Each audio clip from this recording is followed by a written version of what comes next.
Hi guys, you're welcome back to my channel. If this is your first time seeing my video, you're welcome, and if you're a returning subscriber, thanks for always sticking to my channel. So on today's tutorial, I'll be showing you how I made this gown that I'm putting on. I made mine to be shorter than the original style on the thumbnail. The aim of this tutorial is to show you how to achieve the open shoulder and the keyhole detail on the neckline. I'll be telling you the amount of fabric you need to achieve a long gown, so don't skip any part and make sure you watch till the end so that you won't miss any important information. At the end of this video, if you found my tutorial helpful, please do not forget to subscribe. So I made use of these 2 years of non-stretchy crepe fabric for this style. If you want it to be a long gown like the one on my thumbnail, you can make use of 3.5 years to 4 years depending on how tall you are. For this style, you can make use of chiffon fabric or vintage fabric. If you are buying your fabric, make sure that the fabric is light. Please don't use thick fabric to make this style. So I'll be folding the 2 years that I have here into 2. If you are using 3.5 years or 4 years, you fold it into 2 equal parts the way you see me doing. After folding it into 2 equal parts, I will be folding it again. The reason I'm folding it this way is because I'll be cutting the front and back together. So you fold it into 4. Can you see what I have? This will be for the front and this will be for the back. The next thing I'll be doing now is to confirm the length that I have after folding it into 4. So from the starting point, I have 34 inches. This 34 inches will be the length of my gown. If you want your gown length to be longer than mine, you can make use of 2.5 years. For me, I have 34 inches as my gown length. So the next thing now is to mark my shoulder width. My shoulder width is 16. I divided it into 2. I have 8 inches. So the next thing now is to determine the length of the sleeve. I use 17 inches plus 1 inch for folding. So this is my 18 inches in total. I'll mark it. After that, the next thing is to mark the shoulder opening. So to do that, I'll be coming down by 2.5 inches this way. If you are bigger than me, you can use 3 inches. For me, I use 2.5. After marking the 2.5, the next thing is to mark the keyhole neckline. So I will mark the width of the keyhole, which is 1 inch. And for the depth of the keyhole, you can start from here to measure down the length. But for me, I will start measuring from the starting point. So from the starting point, I came down by 6 inches. That's what I use for my keyhole. So on that 6 inches, I also measure 1 inch to form the square neckline. So the next thing is to determine how open I want the shoulder to be. So from the shoulder line, I will measure 6 inches. This 6 inches is not standard. You can decide to reduce or increase it. So I'll mark 6 inches here. From that 6 inches, I will slant it this way. Just follow the direction of my finger. So I will use my straight ruler now to slant the line. Just follow what I'm doing, you get it right. If you have any question for me, do drop it on the comment section. All right. So after slanting the line, the next thing I'll do now is to extend the line to the length of the sleeve. After that, you can go ahead and cut it off. So I'll be cutting it out this way. Before I cut it out, I will first of all extend this line downwards. Because I have my front and back folded here, I'll be cutting out the shoulder line first before cutting out the keyhole. So I'll go ahead now and cut it out. So I will stop here. On this point where I stop is where my shoulder opening ends. So I will notch it to indicate it. You understand the reason why I notch it when I'm sewing it. So I will continue my cutting. If you find my tutorial interesting, please do not forget to subscribe to my channel. So you can as well notch your shoulder line. This is where I mark my 8 inches for my shoulder width. So I will cut the remaining out off camera and I'll come back and show you. So I'm done cutting it out. I will separate the front and back. You can as well just shift the front part so that you can cut the keyhole for the back. But for me, I will be removing the front part so that you understand what I'm doing very well. Just watch closely what I'm doing, you'll get it right. So after removing it, I will arrange it properly. So for the back, you can just open it up, but for me, I will just be making a slight curve here. Just follow what I'm doing. So I use the width of 1/2 inch and the length is 3 inches. So I will cut it out. After cutting it out, I will now set it aside and cut out the keyhole for the front. Just confirm the 1 inch before you start cutting out.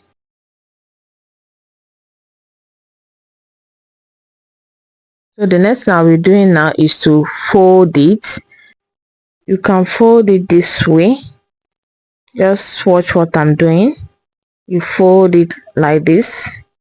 You start folding from where you notch. That's where you want your opening to stop. So you fold it like this. For me, I'll be piping it with a bias. So I will go to my sewing machine now and sew it. After sewing it, I will turn it this way and top stitch the way you used to pipe your neckline. So I will also fold this side and I'll fold the down part. After that, I'll repeat the same thing on the back part. So I will do it and come back and show you the next thing. So this is what I have when I was done piping it. Can you see what I have? I also fold the side and the down part. I left the keyhole part open because I want to show you the easiest method to sew it so that it will be very neat. This is my back. So this is how I sewed my bias. After sewing it, you fold it and top stitch on it. So to sew the keyhole, I'll also be using my bias to pipe it. There are two methods you can use to fold your keyhole. Before you start folding, you make a notch at these two corners, like 1/2 inch notch. The reason for the notch is for it to relax very well when you are sewing. So after making a notch, you fold it with 1/2 inch. But for me, I will be piping it with my bias. So you pipe it this way. I place my bias on the right side of the fabric. You will sew up to this corner. If you get here, you cut it out. After that, you continue sewing. But for me, I'll be sewing it straight like this. If I get to the corner, I'll curve my hand and I will continue. Any way you can achieve that, you can follow. So this is what I have when I was done sewing it. Can you see? Can you see the notch I made initially? Please don't forget to leave like 1/2 inch on this part when you are sewing your bias so that I can use it to fold it in. So I'll fold it like this and I'll fold it again. I'll top stitch on it. I'll be using my pin to hold it now to show you how to sew it. Can you see how I folded my bias? This is the corner here. It's relaxing very well. In case your own is not relaxing, you can slash it open like this. You now fold this center one. This is what you have when you are done sewing it. So I will go to my sewing machine now and sew it, and I'll come back and show you what I have. Okay, I've also sewn my back part. This is for my back. After piping your back part, you can slash it on the middle, at the middle here, so that it will relax very well when you are top stitching on it. I also left 1/2 inch that I'll use to seal up the rough parts. This is what I have when I was done sewing both the front and back. Can you see the neat finishing there? You can go ahead now and give it a good ironing. Can you see my back part? So the next thing I'll be doing now is to join the front and back together. So I will place my front part on the right side. So this is my back. The right side of the back is facing the right side of the front. So you arrange it, make sure it aligns. You can use your pin to hold it. So I will also arrange this side. I want to close the remaining shoulder. So after pinning it down, I will now confirm my measurements. I place my tape at the middle. I want to get my shoulder line. So this is the 8 inches for the half of my shoulder width. So from there, I measure 6 inches for the arm opening. But I'm feeling that the 6 inches I measured initially will be too open. So I will reduce it to 5 inches. So I will start closing it by 5 inches. So I will now mark it this way. You make a little slant like this, as if you slant it. Just follow the shape of my hand, so you sew it like this. Can you see? After that, you continue with your 1/2 inch.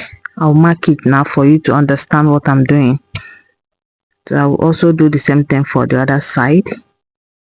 I will confirm my shoulder width, half of my shoulder width, and I will mark 5 inches to close it. This is how I will sew it. I'm done sewing it. Can you see how I sew it? I use white thread to sew, so it's not that visible. So the next thing I'll be doing now is to create a hole where I will be passing my strap. This gown have a strap on the neckline. You won't know unless the person that is wearing the outfit turn her back. So I make a loop. I cut out 1 inch for the loop. I'll fold it this way and I'll fold it again. I'll stitch on it. After stitching on it, you fold it with 0.75 like this. Just fold it a little and measure like 0.75, and I will place it on the wrong side and I'll stitch on it, stitch at the edge. So I will cut it out now. I will use my pin to hold it first. I will also do the same thing for this other side. After that, I will also attach it on the back side. I will sew it and I will come back and show you what you will have. Can you see what I'm having here? This is where the rope will be passing through. So I cut out a long strap of fabric. The width of the fabric is 1.5, and for the length I have about 45 inches. So I'll fold it this way and I will fold it again and I will top stitch on it. You can as well fold it like this, stitch on it and turn it inside out, but for me I folded it like this and I stitch on it. This is what I have when I was not sewing it. I will iron it very well. After ironing it, I will confirm the length. I have 45 inches. So I will be passing it on the hole. Just follow what I'm doing, you get it right. You insert it this way from the front part. After inserting the front part, you now insert for the back. You insert it before putting it on, before wearing it on your body. Can you see how I inserted it? This is what you have. So the next thing I'll be doing now is to tie it. As you can see, my gown is on the right side. When you are shaping a butterfly gown, you will leave it on the right side of the fabric. So I will arrange it properly. After arranging it the way you see me doing, I will fold it into two. I want to take my body measurement. Make sure you arrange it and use your pin to secure it. So the first measurement I will insert is from my shoulder to my nipple point. So I measure down 10 inches for my nipple point. So this 10 inches will serve as my armhole opening. After that, I will measure down my half line, which is 17.5, from my shoulder to my hip line, which is 35 inches, and the knee length is 34 inches. So after that, the next thing I'll be marking now is quarter of my bust measurement. So I'll place the measurement on my nipple point line. So I divided my round bust by 4. I added 1.5 inches for ease allowance. So after that, I will divide my round waist by 4. I'll also add 1.5 inches. After that, I will connect it the way you see me doing. After connecting it, I will divide my round hip by 4. I'll also add 1.5 inches for ease allowance. After that, I will connect it the way you see me doing, from my waist to the hip and from the hip I will mark it straight down. If you are making a long gown, so from your knee line, just rule it straight down. You can add slits by the two sides if you want. So that's how you rule it straight down. After marking it on this side, I will turn it to the other side. Just watch what I'm doing now. Turn it this way. I will also measure from my shoulder to the nipple point for my armhole, my waistline, my hip, and the knee length. So I will also mark my round body measurement. Divide your round body measurement by 4. So that's what you will do. So after marking it, I will open it up for you to see what I have. Can you see the shape that I have? Okay, this is how it will look like. Can you see my body measurement? Can you see the shape? That's how you will do it. So I will be sewing it on the right side. Just sew it, follow the markings and shape it. I'll also do the same thing on this side. Start from here and sew. So that's what you have, and you are done sewing it. I'll sew it and come back and show you. So this is what I have. I've gone ahead to iron it properly. This is how I sew it. So I will tie the rope. I will put it on my body now and show you how the back looks like. All right. Okay, this is the finished look on my body. As you can see, my bra strap is showing. So what I will do is I will adjust it this way. Can you see? My breast is still standing. That's how you adjust it if you don't have a bra tape. So this is how the bags look like. Can you see that is beautiful? Thanks for watching.